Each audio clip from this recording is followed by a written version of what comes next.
Safe Moon Army, what up? DeFi Army, what up? It's your boy J Rob back at it again. In this video, we're going to discuss why the Safe Moon Swap is different. Now, as of the recording of this video, the price of Bitcoin is at 29,000 and the price of Safe Moon is at 0.0016. And to explain what those numbers mean as far as the price of Bitcoin, price of Safe Moon, the actual how you pronounce that price is 16/10,000ths of a dollar. So it's 0.00016 or 16/10,000ths of a dollar or 16/10,000 cents. And what that means is obviously if Safe Moon were to hit a penny or even 10 cents, if you've invested in it regularly, DCAing in, not financial advice, but if you invest in it, that's my journey as I build.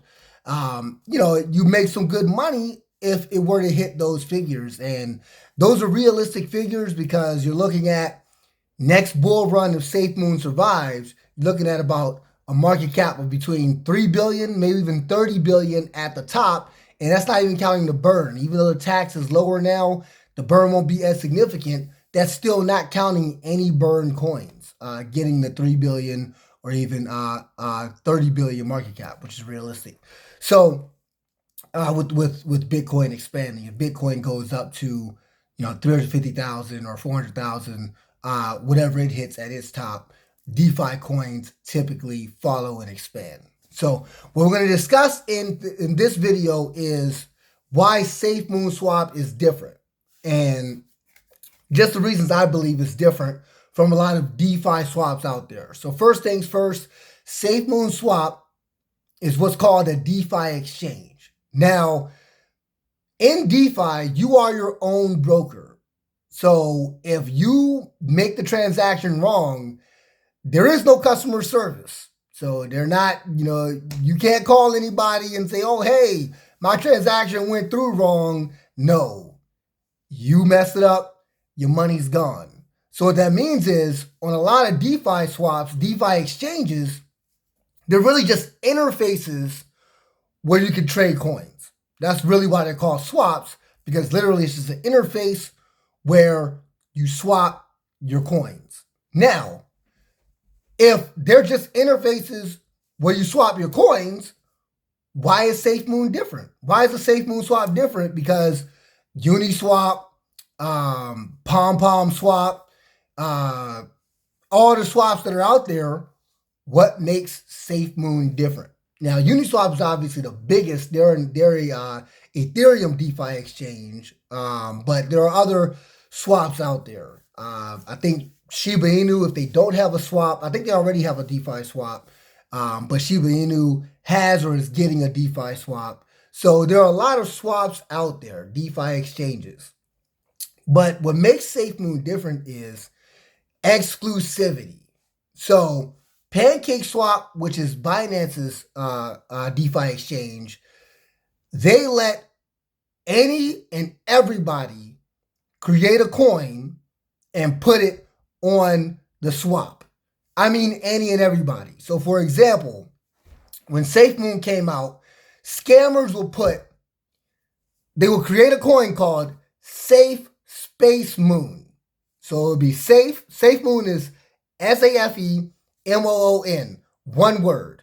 So they would create safe, space between it, moon, and put it out there hoping you didn't recognize the difference, hoping you didn't grab the contract address, hoping you just typed in Safe Moon as an amateur starting out. I've done it before. Just typed in the coin, which never advise. This actually is advice.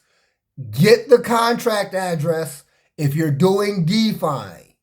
That's advice. Not even financial advice. That's life advice. Do not type. This is not Fidelity, Robinhood. This is the wild, wild west, man. DeFi is the wild, wild west. So do not just go in thinking everything's on the level and search out a coin by name on a DeFi exchange, on a swap. Because even if you're right, you're wrong because there's a huge chance you're not going to be right. especially on like a pancake swap or a uni swap, where any coin can just be placed on there. So that's what scammers would do. They would put the new hot coin will come out, and they will put a fake coin with a weird name that's sort of misspelled, hoping you just typed in the search instead of got the actual contract address off of a scanner or an explorer, which is the same thing. They're just hoping you didn't get the contract address. You just typed in safe space moon, typed in how you think it's spelled, or you typed in safe moon and you got 10 different variations and you just clicked on one. So that's what happens on Pancake Swap a lot. And it still happens. And now I don't know why it's not a problem or why it's not been addressed, but it happens a lot, you know. And so Safe Moon Swap is exclusive. You have to actually sit down and talk with either John Caroni or Caroni's team and explain what your plan is with your coin to be listed. So a good example is the Seifu controversy. So when Seifu first came out, they sat down with Safe Moon's team. I don't know if it was Brian Legend or his development team. I don't know if they sat down with John Caroni or just his team, his research team that's in charge of the swap. I don't know. But they sat down with this team and they got listed. The interview went through, everything went well. Seifu got listed on Safe Moon Swap. Then about a month or two later, those that were in the space during this time know what I'm talking about. They can vouch for it. Vouch for me in the comments. Like, comment, subscribe.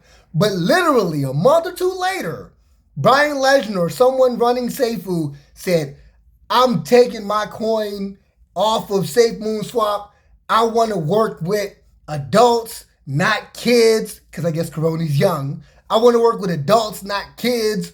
We're taking our stuff off of the Safe Moon Swap. I'm done with these guys. And so the community was like, what? What is going on? And so Caroni, to his credit, he was going to keep all of this silent.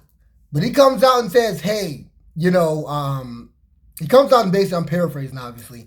He comes out and says, hey, look, I wasn't going to say anything, but we did more research in the Seifu, and the contract creator failed, well, the Seifu protocol failed a searching audit because in the past it had two either failed businesses or rug pulls. And the reason why Searchik has to describe it as a failed business or rug pull is because honestly, a failed business and a rug pull on a chart look exactly the same. When a developer pulls a rug pull, price goes, you bow, drop. When people panic because they think a project isn't going to do well, price goes, you bow, and then drops. So on a chart, rug pull and failed business look the same. So again, if we're going to address this particular hater in the comments, because it is Safe Moon Friday, so we're going to address this hater in the comment that said that just unabashedly said that the bald coin was a rug pull, which obviously could be, could not be. But to just call something a rug pull with no information, it has not, as of this recording this video, has not dropped. To just call something a rug pull, nobody, that's not how it works. If an auditor who literally is their job to study these coins says that something is either a rug pull or a failed business, we don't know, how much more cautious should we be not knowing and studying the back doors of these codes, the backgrounds of these codes, the backdoor access of these codes? How much more cautious should we be than to just be out here calling stuff rug pulls just because we've been hurt? No, that's just not how life works, guys. But anyways, Seifu failed a searching audit, so Caroni had to back up and delist them. And he wasn't going to announce it, but Brian Legend or whoever was running Seifu either Brian Legend or another one of the founders came out and was talking mess about how they leaving SafeMoon, and it's like, no, we delisted you once we did more research and found out, hey, we made a mistake. You failed a CERTIC audit. That's automatic drop. So that's what makes SafeMoon Swap so different and so unique. And I'm telling you guys, I've been in this space for a while. This is my first attempt at going through a Bitcoin market cycle. And so I'm chronicling my journey on this. But also, too, next cycle, Lord willing, I want to go through a full Bitcoin market cycle, which is the full 3.5 years into the bull run of 2029. So follow me on that journey as well. But really, I've been in the space though, observing it and making some money, losing money, getting rug pulled, winning on pre-sales, not life-changing money, but just winning on pre-sales. I've been in the space since 2012. So I've seen a lot. And let me tell you, that is a problem in the DeFi space specifically. These swaps are not exclusive. If you're a legit project, you just expect 20 to 30 developer scammers to just make fake versions of your coin to try and steal money from people. Like you just expect it if you're a developer on PancakeSwap or Uniswap. It's just part of the game. You try to give people your contract address. You try to tell people, hey, look, only use this contract address. We will not airdrop you coins. We're not doing airdrops. We don't email you our coins. We don't do any of that. Here's our contract address. Use this. But people still go and get robbed. And you know what? I've been rug pulled. I've been robbed. My point is just learn. Enough is not talked about in this space about learning. Guys, we can win if we just learn. But I digress. So that's what makes the SafeMoon swap so unique. They're exclusive. They only have about, last I checked, about 20, 30 coins on their swap. And that is unheard of. PancakeSwap has literally over 10,000 coins on its swap. You could type in R and just get a whole list of coins. And then it'll say, hey, do you want to import this? This one seems a little shady. Do you want to import it? And then that's when you take your chance. You put the gun to your head and say, okay, yeah, I'll go ahead and import it and then get robbed, you know? And so, but the point is that they have a ton of coins, and I guess that's Binance's solution on PancakeSwap is, hey, this coin looks shady. Do you want to import it?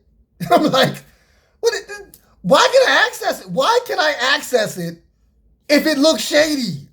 Like, anyways, that is unique, man. I'm telling you, that is unique. It is groundbreaking. In my opinion, it's revolutionary, especially once the government tries to get a hold of DeFi. I mean, who do you think they're going to work with? Who do you think they're going to work with? You think they're going to work with PancakeSwap and just get demolished and look like these governments are just robbing people too? I mean, the governments do be robbing people, but I mean, they don't want to make it that obvious. So, in my opinion, if the government chooses to get involved in DeFi, they're probably going to want to work with SafeMoon. Because, again, like I said, that is unique. They sit down and you have to literally apply to get onto their DeFi exchange as if you were applying to get on a CeFi exchange or a TradFi exchange for stocks. Like, you can't just go to the S&P 500 and say, hey, man, I got JROC coin. I don't know what I'm going to do with it. I have no plans for it.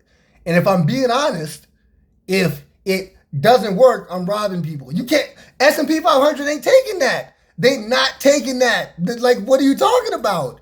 You got to apply. You got to show a business plan. Like, you got to do something. And again, for you haters in the comments, because you guys only hear one word and want to say what you want to say, there is no JROC coin. I am not coming out with a JROC coin. I'm just using that as an example to show that in these other traditional forms of finance and these other traditional exchanges, you can't just walk up to them with a BS project and just get listed because you have a code, because you have code. Like, no, that's not how it works. And it shouldn't work like that in the DeFi space. And I am telling you, SafeMoon Swap is first to the market and ahead of this. They've addressed the problem that I don't even think enough people realize is a problem yet. So, again, that's why the SafeMoon Swap is different. And I think it's, in my opinion, groundbreaking and revolutionary. You don't have to share that opinion with me, but that's what I think. If SafeMoon survives these accumulation phases and does what they're saying, releases their projects and continues to grow, that's something to watch out for. That swap. Because, again, they're doing it the right way. Not saying these other swaps are doing it the wrong way. I mean, honestly, swap is just a swap. It's just an interface showing you where to trade. So, I mean, it's really all it is. And so I'm not faulting, per se, Binance and Ethereum and these guys that let swaps be run on their protocols. I'm not faulting them. I'm just saying that is a problem in the space. If you've been in the space the last decade, it's a problem in the space. And SafeMoon has quietly answered it. And it's something they don't throw in your face. They don't boast about that every 2 seconds. They don't talk about that every 2 seconds. They just sort of plod along and do what they do. And in my opinion, I'm glad they don't talk about dates anymore. They're just doing what they do, and they're grinding, working on the SafeMoon blockchain, the SafeMoon exchange. So I like it that way. But this is why the SafeMoon Swap is different. And that's why I'm here for it, man. But yeah, again, like, comment, subscribe. As I said before, I'm talking about SafeMoon because it's a project I like. I believe it's the biggest project in the DeFi space. And on the Crypto J-Raw Show, we talk about DeFi. So SafeMoon Army, what up? DeFi Army, what up? It's your boy J-Raw. We out of here. Holla back.